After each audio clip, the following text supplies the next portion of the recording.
హైడ్రా పునరుద్ధరించిన ఉప్పల్ నల్ల చెరువు జలకలను సంతరించుకుంది. ఇటీవల కురిసిన భారీ వర్షాలకు ఉప్పల్ నల్ల చెరువు వరద నీటితో నిండింది. భారీ మొత్తంలో ప్లాస్టిక్ వ్యర్థాలతో నిండి మురికి కూపంగా మారిన ఈ చెరువును హైడ్రా పునరుద్ధరిస్తుంది. ఈ క్రమంలో వర్షాలు పడినప్పుడు వరద నీరు చెరువులోకి చేరేలా, తక్కువ మొత్తంలో పారే మురుగు నీరు బైపాస్ చేసిన కాలువలోంచి బయటకు పోయేలా కాలువలను హైడ్రా అభివృద్ధి చేసింది. దీంతో ఇటీవల కురిసిన వర్షాలకు ఎగువన ఉన్న ప్రాంతాలు నీటి మునగకుండా వరద నీరు నల్ల చెరువుకు చేరింది. ఉప్పల్ నల్ల చెరువులో 10 ఎకరాలకు పైగా అక్రమాలను తొలగించి 70 ఎకరాల వరకు విస్తరించారు. సుమారు 20 కోట్ల రూపాయల వ్యయంతో హైడ్రా ఈ చెరువును సమగ్రంగా అభివృద్ధి చేస్తుంది.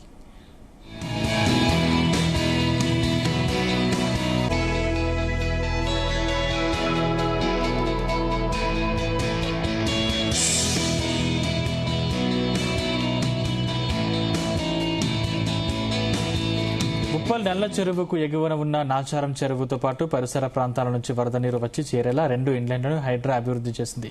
అలాగే చెరువు నిండిన తర్వాత వరద నీరు సాఫీగా మూసికి చేరేలా అవుట్లెట్లను కూడా తీర్చిదిద్దింది.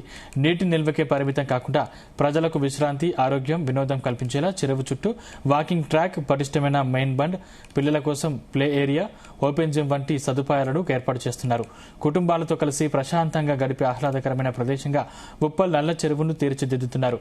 హైడ్రా తొలి దశలో అభివృద్ధి చేస్తున్న ముఖ్యమైన చెరువుల్లో ఉప్పల్ నల్ల చెరువు ఒకటి. ఇప్పటికే 3 చెరువులు ప్రజలకు అంకితం అవగా అదే తరహాలో ఉప్పల్ నల్ల చెరువు కూడా త్వరలో నగరానికి మరో అందమైన జలవనరుగా మారనుంది.